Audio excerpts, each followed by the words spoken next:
السلام عليكم ورحمة الله وبركاته. إن الحمد لله نحمده ونستعينه ونستغفره ونعوذ بالله من شرور أنفسنا ومن سيئات أعمالنا. من يهده الله فلا مضل له ومن يضلل فلا هادي له. وأشهد أن لا إله إلا الله وحده لا شريك له وأشهد أن محمدا عبده ورسوله.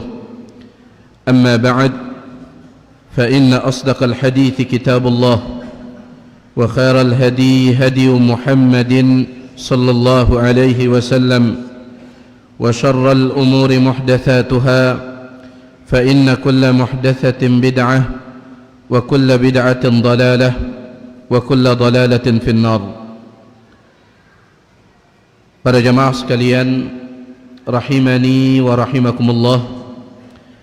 Alhamdulillah, malam hari ini Allah berikan kemudahan kepada kita untuk melanjutkan pengajian rutin kita masih dalam pembahasan hadis-hadis Al-Arba'in An-Nawawiyah,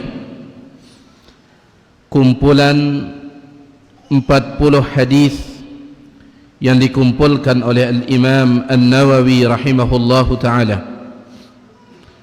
Malam hari ini jamaah sekalian, dengan izin Allah subhanahu wa ta'ala, kita akan membaca hadis yang ke-22. قال المؤلف رحمه الله تعالى، الإمام النووي رحمه الله تعالى berkata, عن أبي عبد الله جابر بن عبد الله الأنصاري رضي الله عنهما, dari Abu Abdillah. Abu Abdillah ini nama aslinya Jabir bin Abdillah Al-Ansari radhiyallahu anhuma, semoga Allah meridai dia dan ayahnya. Anna rajulan, bahwa ada seorang laki-laki, sa'ala an-nabiy sallallahu alaihi wasallam, bertanya kepada Nabi Muhammad sallallahu alaihi wasallam. Faqala, laki-laki tersebut berkata, ara'aita, ngumbe pendapat dah, bagaimana pendapatmu wahai Rasul, idza sallaitul maktubat, apabila aku menjaga salat 5 waktu, wa sumtu ramadana, dan berpuasa di bulan Ramadan, wa ahlaltul halala, dan aku menghalalkan yang halal, wa haramtul harama, sebaliknya mengharamkan yang haram, wa lam azid ala dhalika syai'an, tetapi aku tidak menambah itu sedikit pun.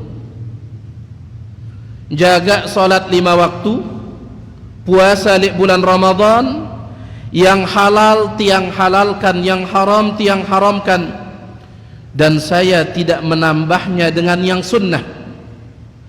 Adkhulul jannata, apakah saya bisa masuk surga? Qala, Nabi sallallahu alaihi wasallam mengatakan, na'am, iya. Rawahu Muslimun, hadis ini diriwayatkan oleh Imam Muslim. Nah, ini hadis yang ke-22. Sekarang kita ingin lihat faidah yang bisa kita ambil dari hadis ini jamaah sekalian. Si pertama, hadis ini datang dari seorang sahabat yang kunyahnya Abu Abdillah atau Abu Abdurrahman. Sahabat ini punya 2 kunyah, 2 peraman.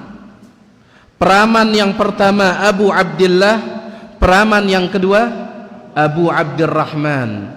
Jadi bauna dua peraman dah, bauna telu peraman dah, lima luwe anak dah, ida khawatir sang ya gentalunate lima-lima na jadi peraman dah bau. Silahkan. Iya. Anaknya lima. Yang pertama misalkan Ali, yang kedua Zaid, yang ketiga Khalid, yang keempat Sa'id, yang kelima Fatimah. Selapu Nabi dekadu Abu Ali, Abu Zaid, Abu Khalid, Abu Sa'id, Abu Fatimah boleh. Utsman bin Affan tiga peramannya Utsman bin Affan. Nah sahabat ini dua peramannya Abu Abdillah dan Abu Abdurrahman. Adapun nama aslinya Jabir bin Abdillah bin Amr bin Haram bin Tha'labah bin Haram Al-Ansari radhiyallahu anhuma. Nama aslinya Jabir. Sahabat ini jamaah sekalian, Jabir ini termasuk sahabat yang banyak meriwayatkan hadis dari Nabi sallallahu alaihi wasallam. Dia meriwayatkan sekitar 1540 hadis. Selapu hadis yang diriwayatkan oleh Jabir ini sekitar 1540 hadis. Dan Allah memberikannya umur panjang. Dia hidup sekitar 94 tahun. Beluar biasa gati jamaah sekalian, soleh kemudian umur panjang. Dan ingat hadis Nabi sallallahu alaihi wasallam, ya Rasulullah ayyun nasi khair, wahai Rasulullah saya manusia si paling bagus. Siapa manusia yang paling baik? Nabi sallallahu alaihi wasallam mengatakan, man tala umuruhu wa hasuna amaluhu, orang yang panjang umurnya dan saleh bagus amal perbuatannya. 94 tahun sahabat yang mulia ini. Ya. Baik. Jadi dia diberikan umur panjang oleh Allah kemudian diisi dengan kebaikan. Nama aslinya sekali lagi Jabir. Sedangkan bapaknya namanya Abdullah. Jabir ini sahabat, bapaknya juga sahabat. Dan bapaknya ini mati syahid tatkala perang Uhud. Mati syahid tatkala perang Uhud. Perang Uhud terjadi tahun 3 Hijriah, tahun 3 Hijriah. Di sana dia wafat. Ketika zamannya Muawiyah jadi khalifah, Muawiyah yang menjadi pemimpin kaum muslimin, maka Muawiyah ini dia mengalirkan air di kuburan syuhada Uhud. Apa arti syuhada Uhud?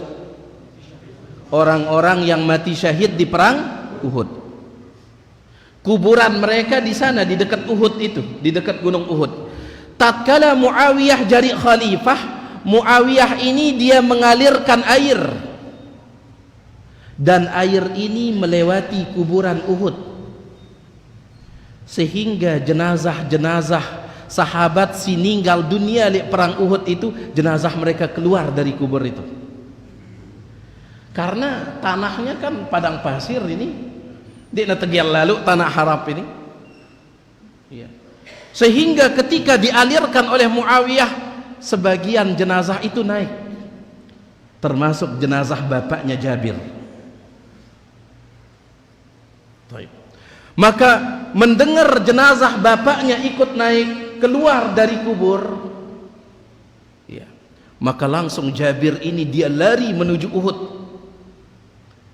Fawajadahu tariyan, dia temukan jenazah bapaknya masih segar, lam yabla, tidak rusak sedikit pun, padahal kejadiannya ini pada tahun 40 Hijriyah. Wah, sekitar 3 baluk tahun bapaknya di dalam kubur.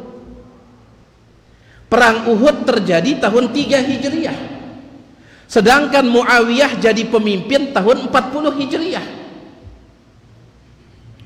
Wah, puluhan tahun jamaah sekalian, ketika jenazah bapaknya keluar masih seger, darah masih ngalir, darah biasa. Allahu Akbar.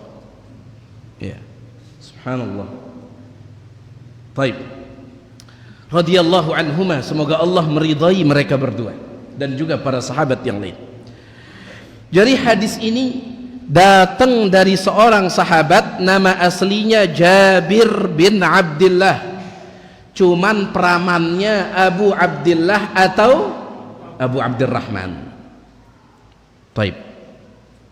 Dia wafat pada tahun 78 Hijriah atau 77 Hijriah, intinya umurnya 94 tahun.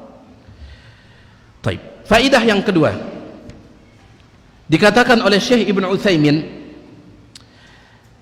faidah yang kedua, hirsus sahabati radhiyallahu anhum ala su'al. Hadis ini menjadi salah satu dalil semangatnya para sahabat bertanya kepada Nabi Muhammad sallallahu alaihi wasallam.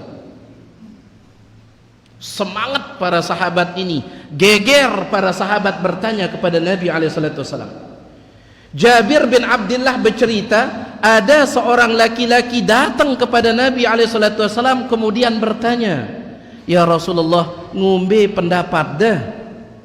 Kalau tiang menjaga solat 5 waktu, menjaga puasa Ramadan, yang halal tiang halalkan, yang haram tiang haramkan, kira-kira bisa tidak tiang masuk surga?" Bertanya. Dan ini semangat para sahabat. Ya. Dan dengan cara itu mereka mendapatkan ilmu, karena di antara cara yang bagus untuk mendapatkan ilmu adalah tanya jawab. Di antara salah satu cara tanya jawab. Cuman dah ingat yang sering tiang sampaikan dan ustadz-ustadz kita sampaikan, dah usah yang bertanya dengan pertanyaan yang penting dan bermanfaat. Dende asal beketohan. Ya. Misalkan arah idegan beketohan ki, dia kiri kanan dek nara. Yang penting arah gitu. Jangan yang penting ada. Kecuali kalau pertanyaannya bermanfaat, silahkan. Dan pertanyaan yang bermanfaat itu sekitar 2. Yang pertama, bertanya tentang kebaikan-kebaikan untuk kita amalkan. Deketuanang tentang si bagus-bagus untuk diamalkan. Yang kedua, bertanya tentang keburukan-keburukan untuk dijauhkan. Maraangkun dah beketuan tentang tauhid, deketuanang tentang syirik kita. Simbe syirik ini. Maraangkun dah beketuan tentang amalan-amalan sunnah, pelungguh tanya tentang amalan-amalan baru. Maraangkun dah beketuan tentang cara halal mencari nafkah, dah beketuan tentang cara haram. Yang halal untuk diambil, yang haram untuk dijauhkan. Perlu kita belajar tentang riba. Perlu tak belajar tentang riba ini? Ya. Taib. Jadi ini dia 2 pertanyaan yang baik. Pertanyaan tentang kebaikan-kebaikan untuk diamalkan, pertanyaan tentang keburukan-keburukan untuk dijauhkan. Adapun lamun dek narak manfaatna, dendek jemaah sekalian.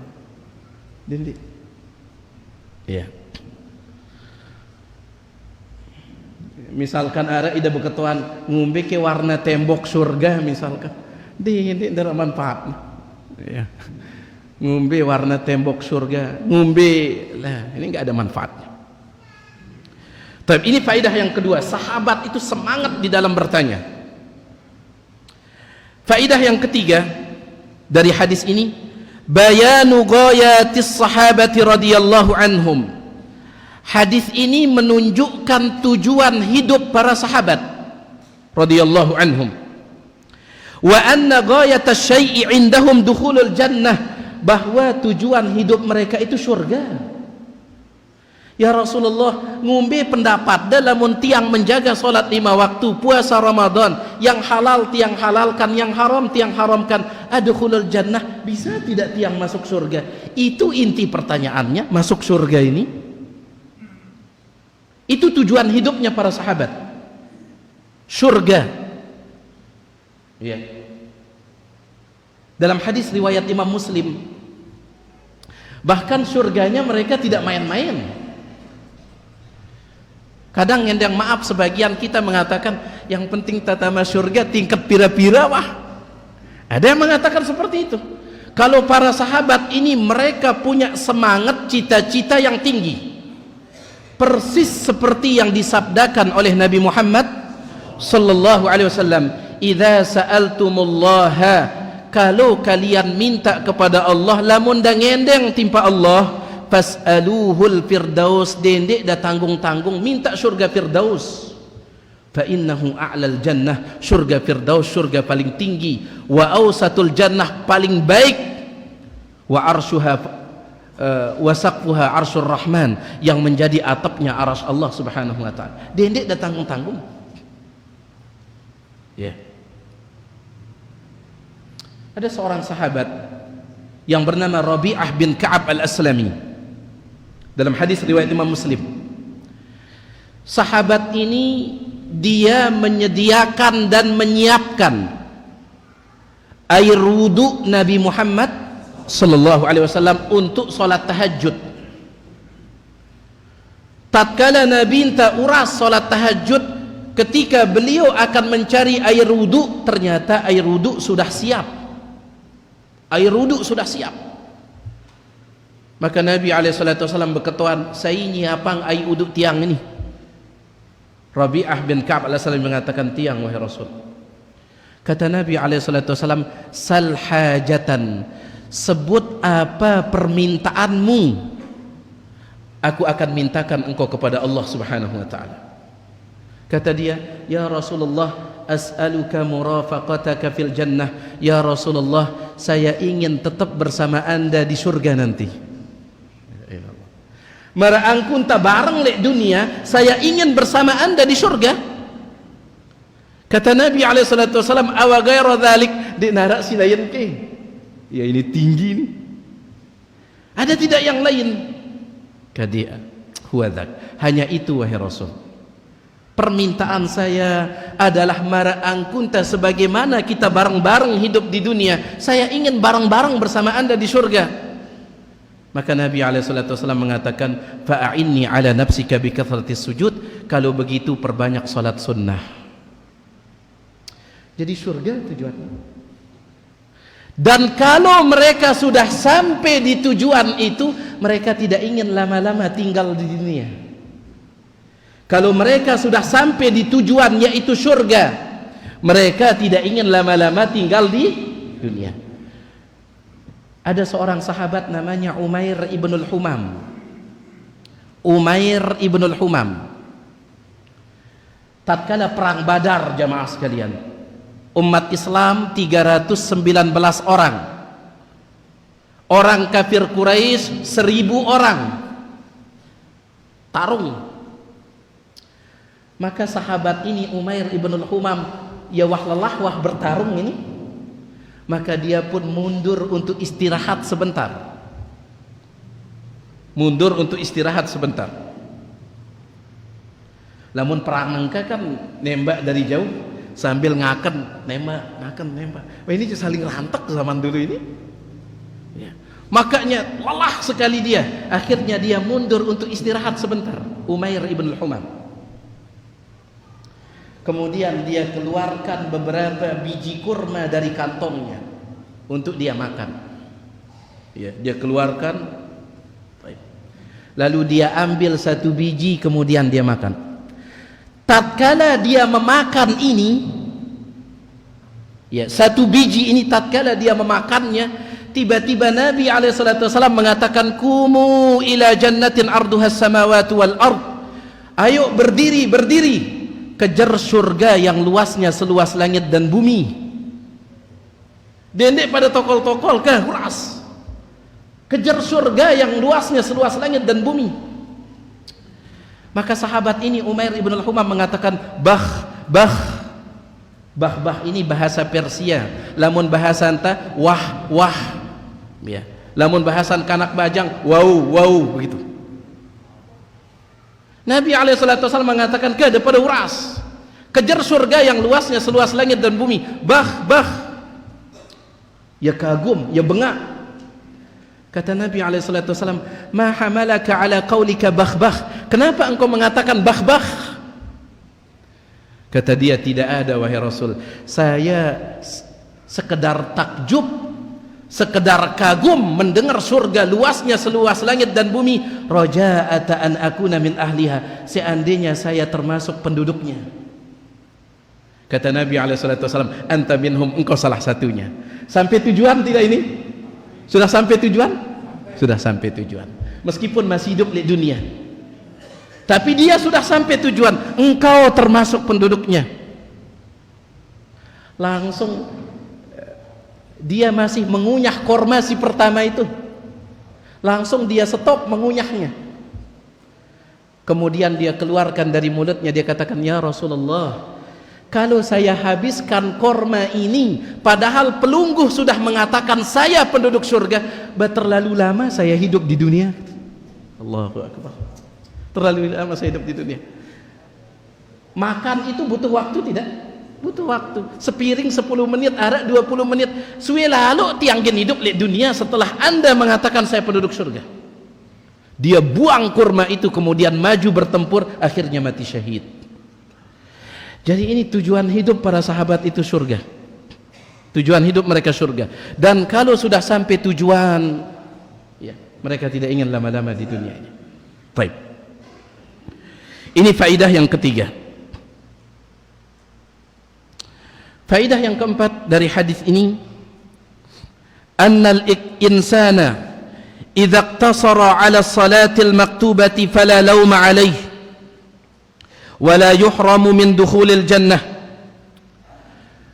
Hadis ini menjadi dalil, faidah yang keempat, menjadi dalil bahwasanya apabila seseorang mencukupkan diri dengan amalan-amalan wajib tanpa amalan sunnah, si wajib-wajib, solat wajib doang, solat sunnah ndi, puasa wajib doang, puasa sunnah ndi, zakat wajib doang, sedekah sunnah ndi.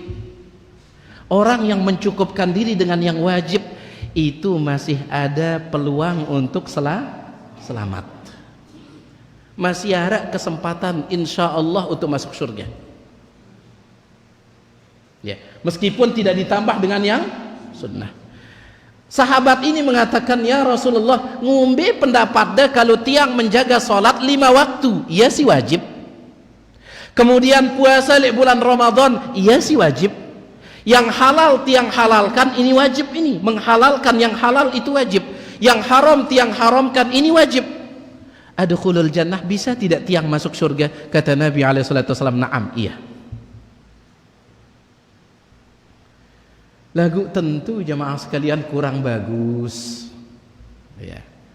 Mencukupkan diri dengan yang wajib-wajib saja dan mencukupkan diri dengan meninggalkan yang haram-haram saja kurang bagus. Dagawe si wajib, rombok si sunnah. Da tinggalan si haram, da rombok si makruh, tinggalkan yang makruh juga. Apa kata Al-Imam Al-Qurtubi rahimahullahu ta'ala? Beliau mengatakan, setelah beliau mengatakan jawazi tarkit tatawu'at alal jumlah, boleh tidak melakukan amalan sunnah. Yang tiang maksud dengan sunnah ini sindik wajib. Dan ingat jemaah sekalian, sekali lagi,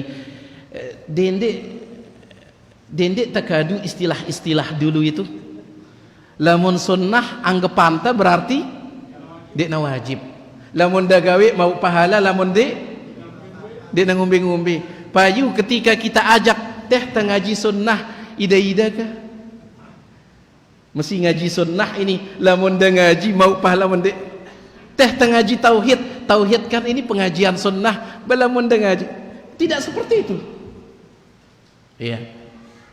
Rubah pemahaman kita tentang sunnah. Sunnah itu yang datang dari Nabi Muhammad sallallahu alaihi wasallam. Si datang dari Nabi alaihi wasallam disebut sunnah, dan yang datang dari beliau itu ada yang wajib dan ada yang tidak wajib. Ara ke dalam Al-Quran solat zuhur 4 rakaat. Nara. Dari siapa datangnya solat zuhur 4 rakaat? Nabi Muhammad alaihi salatu wasallam. Berarti sunnah atau tidak? Sunnah. Sunnah yang wajib atau tidak wajib? Yang wajib ini. Dia buka ayat Al-Quran, dia gendait solat zuhur 4 rakaat. Taib. Di dalam ayat Al-Quran hanya dikatakan walillahi 'alan nasi hajjul bait. Allah mewajibkan manusia untuk haji. Ngombe angkunda lempar jumrah, ngombe angkunda tawaf, ngombe angkunda sa'i. Siapa yang menjelaskannya? Rasul alaihi salatu wasalam. Berarti sunnah si wajib atau ndi? Si wajib. Taib. Salat rawatib siapa yang mengajarkan kita? Rasul alaihi salatu wasalam. Berarti sunnah si wajib atau sindik wajib? Sindik wajib. Jadi sekali lagi, yang kita maksud dengan sunnah di sini yang tidak wajib. Taib. Kata Imam Qurtubi, boleh meninggalkan amalan-amalan yang sunnah yang tidak wajib. Lakin man tarakaha, tetapi siapa yang meninggalkannya, mencukupkan diri dengan yang wajib-wajib saja, walam ya'mal syai'an minha, dia tidak mengerjakan satu pun yang sunnah, faqad fawwata ala nafsihi ribhan 'azima, berarti dia telah melepaskan keuntungan yang besar. Seolah-olah si wajib ini modal ta, yang sunnah ini jadi keuntungan ta. Mara angkun dah berdagang no. Lamun si wajib doang dah gawe tulak modal. Lagu Pak Pu, ya, Pak Pu, Pak pada doang ini. Toib. Jadi seperti pelunggu berdagang, modalnya 1 juta, dapatnya 1 juta. Ya. Pendeta milih jemaah sekalian, milih itu tak beruntung, ya. Dapat untung besar.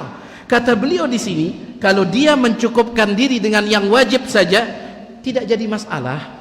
Tetapi fawwata ala nafsihi ribhan 'azima. Pada maraida lamun dah berdagang ulik modal dah rugi kita? Ndik terugi. Balagu ya, berkurang bagus ya. Iya, di sana tempat ruginya. Lagu modal jadi. Baik. Apalagi jemaah sekalian, yang sunnah ini untuk menutup kekurangan yang wajib. Makanya para ulama mengatakan, kalau ada orang dulu tidak pernah sholat 5 waktu, dia nuwah sholat 5 waktu.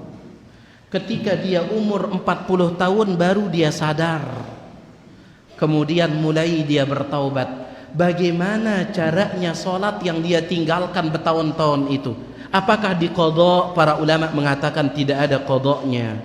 Lalu bagaimana caranya? Setelah dia taubat, perbanyak sholat sunnah.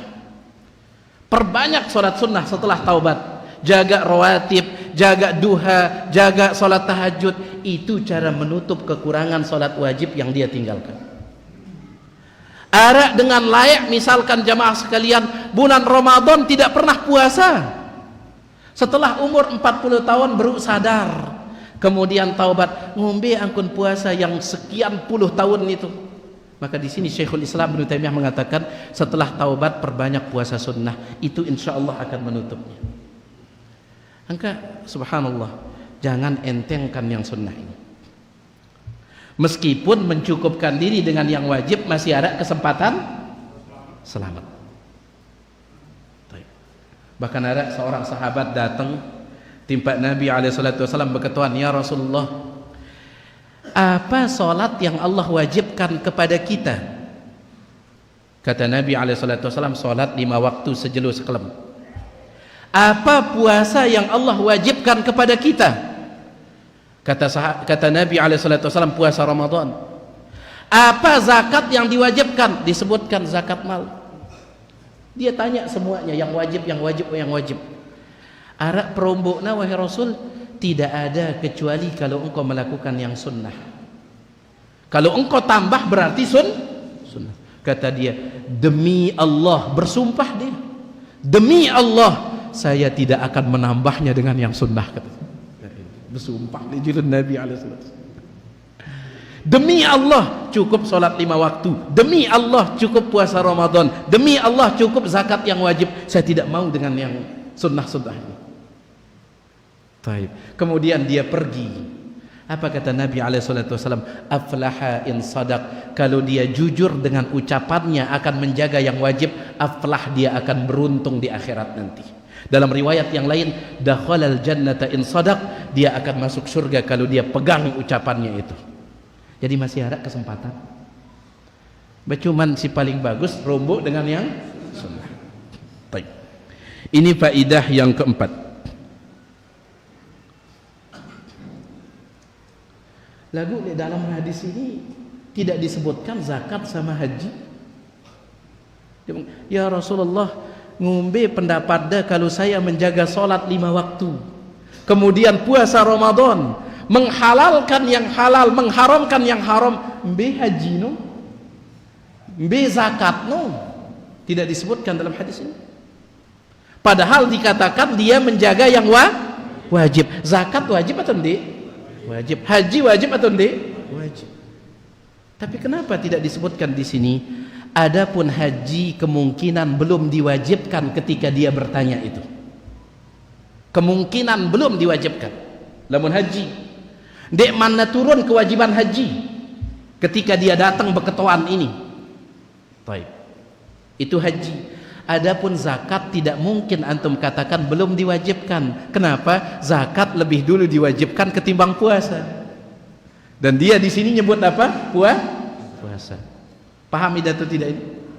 Maka bagaimana? Kenapa dia tidak menyebut zakat? Ulama mengatakan bisa jadi karena dia miskin tidak wajib berzakat. Ya derek datangnya Rasulullah, kalau tiang berzakat, apa ginda zakatan? Pelungguh miskin, apa yang engkau akan zakatkan? Bisa jadi orang ini miskin, kata para ulama, sehingga yang wajib atas dia sholat dan puasa. Haji ndekman wajib, zakat dia tidak punya harta. Ya. Baik. Faedah berikutnya, di antara faedah dari hadis ini, anna as-salawati wa kadzalika as-sauma min asbabi dukhulil jannah. Hadis ini menjadi dalil amal ibadah merupakan sebab untuk masuk surga. Sebab amal ibadah ia jadi sebab orang masuk surga. Tetapi bukan dia sebagai harga membeli surga. Adapun orang masuk surga, kunci utamanya adalah dapat rahmat Allah Subhanahu wa taala. Cuman sebabnya kita dapat rahmat itu amal ibadah ini. Sebabnya kita dapat rahmat. Ingat jemaah sekalian, tetap amal ibadah jadi sebab masuk surga, tetap. Cuman bukan sebagai harga untuk membeli surga. Dia nagin cukup. Seandainya pelungguh dikasih umur seperti umurnya Nabi Nuh 1050 tahun, ya, 1050 tahun kata Abdullah bin Abbas umurnya Nabi Nuh. Kemudian 1050 tahun beliau pelungguh ibadah, cukup jadi harga membeli surga? Tidak cukup. Tidak cukup jamaah sekalian. Ya. Kalau kita ingin jadikan ibadah kita sebagai harga, cuman dia sebagai sebab, ia jadi sebab kita mendapatkan rahmat Allah Subhanahu wa taala. Allah Subhanahu wa taala berfirman, "Wa athi'ullaha war rasul." Taatlah kepada Allah dan kepada Rasul, jalankan amal ibadah la'allakum turhamun, agar kalian mendapatkan rahmat. Ya. Karena ini penting ya. Pernah tiang ditanya, dan ustaz-ustaz kita yang lain juga tentunya pernah ditanya, lamun dikna amal ta jari penentu masuk surga, kenapa kita beramal? Katanya. Kan orang masuk surga itu karena rahmat Allah Subhanahu wa taala, bukan karena amal perbuatan kita masuk surga. Kenapa kita beramal? Maka jawabannya, amal ibadah singgawi ini untuk memancing datangnya rahmat Allah Subhanahu wa taala. Kalau kita sudah dapat rahmat Allah, bermudah-mudahan kita masuk surga. Jadi ya berhubungan, ya berkaitan satu dengan yang lain. Ya. Baik. Kemudian faedah berikutnya,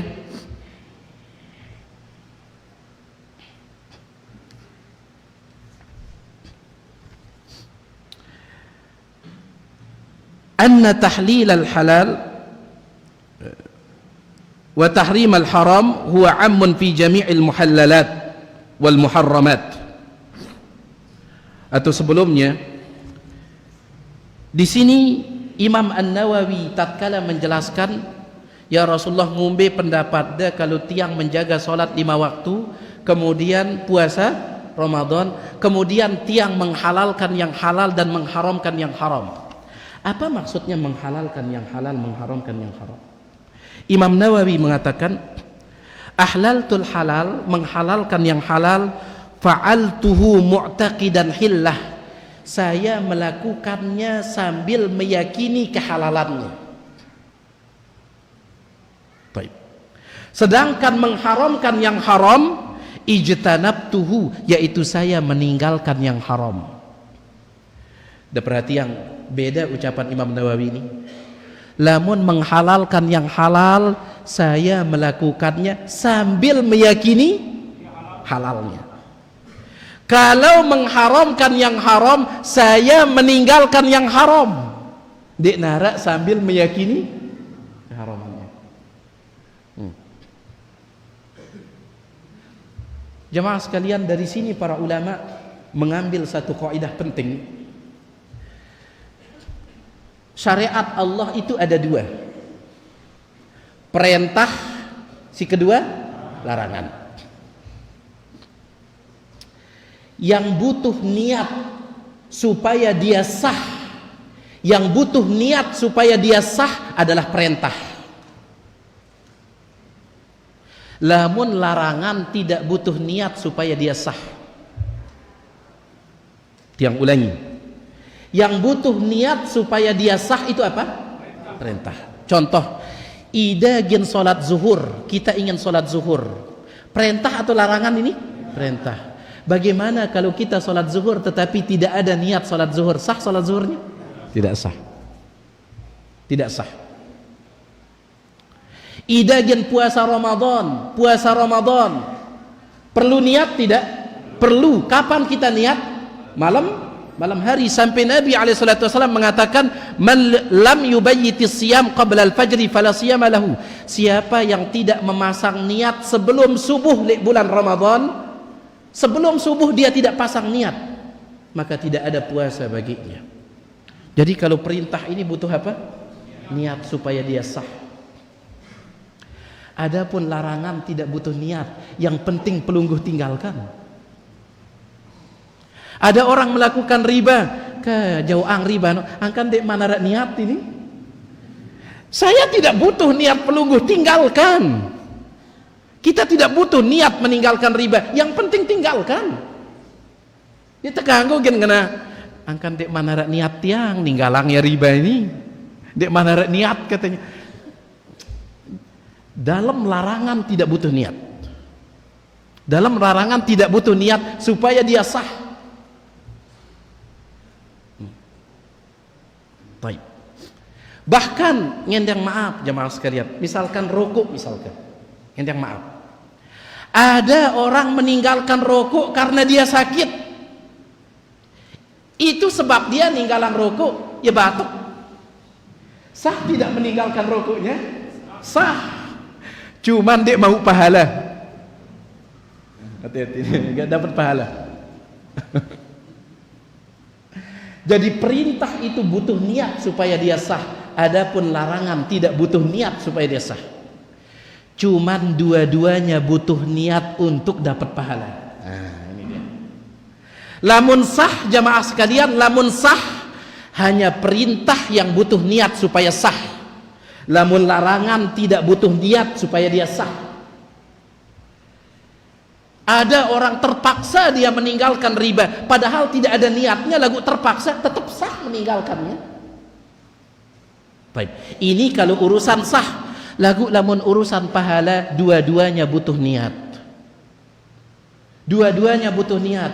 Beda antara orang meninggalkan nyendang, maaf sekali lagi, beda antara orang meninggalkan rokok karena sakit dengan orang meninggalkan rokok karena Allah. Siapa yang dapat pahala? Yang karena Allah ini. Lagu sah ke si pertama yang meninggalkan rokok karena sakit? Sah. Yang penting dia dengar rokok. Iya. Apapun alasan, yang penting deh. Lagu yang ini yang dapat pahala, yang ini yang dapat pahala. Jelas ini? Makanya disebutkan di sini oleh Imam Nawawi, wa haramtul haram, dan aku mengharamkan yang haram, ijtanabtuhu, aku meninggalkannya. Tidak disebutkan meyakini keharamannya. Yang penting tinggalkan. Lagu wa ahlaltul halal, dan aku menghalalkan yang halal, maksudnya mengerjakannya mu'taqidan hillah sambil meyakini kehalalannya. Ada niat. Jelas tidak? Jadi yang mana butuh niat, perintah atau larangan? Untuk sahnya perintah, larangan tidak butuh. Lagu kalau untuk dapat pahala, dua-duanya butuh niat. Niat karena Allah, ya, niat karena Allah Subhanahu wa taala. Makanya antum lihat hadis tentang 7 orang yang dapat naungan pada hari kiamat itu. 7 orang dapat naungan. Salah satunya seorang laki-laki yang diajak berzina oleh perempuan cantik, kemudian keturunan bangsawan, diajak berzina. Kata Imam Ibnu Hajar, termasuk juga perempuan. Kalau ada perempuan diajak berzina oleh seorang laki-laki tampan, gagah, laki-laki ini kaya, bangsawan, sama, antara laki dan perempuan sama. Tetapi apa jawabannya? Inni akhafullah, aku takut kepada Allah. Berarti apa niat dia meninggalkan itu? Karena Allah Subhanahu wa taala. Inni akhafullah, gara-gara itu dia dapat naungan pada hari kiamat. Ini faedah berikutnya. Selanjutnya para jemaah sekalian, annal jawab bin'am i'adatun lis-su'al. Ini yang terakhir, bahwasanya menjawab pertanyaan pakai na'am. Apa arti na'am? Iya. Itu sama artinya mengulang pertanyaan. Ya. Sahabat ini mengatakan, ya Rasulullah, kalau tiang menjaga sholat 5 waktu, puasa Ramadan, menghalalkan yang halal, mengharamkan yang haram, adkhulul jannah, apakah bisa tiang masuk surga? Nabi mengatakan, na'am, iya. Maksudnya, iya, engkau bisa masuk surga. Paham itu? Dari sini ulama mengambil beberapa kasus fikih. Kata Syekh Ibn Utsaimin, lau ajaba, yang tambahkan sedikit, lau aujabal waliyu aqdan nikah wa qala lirrajul zawwajtuka ibnati. Kalau ada orang akad nikah, wali kanca pengantin mama, kemudian ada penghulunya, penghulu, kemudian ada saksi. Wali ini mengatakan, saya nikahkan engkau dengan putri saya dengan mas kawin sekian sekian sekian, bayar tunai. Wali. Sebelum pengantin menjawab, apa kata penghulu KUA-nya? Terima dake. Dia mengatakan, na'am, iya, maka sah sudah nikahnya.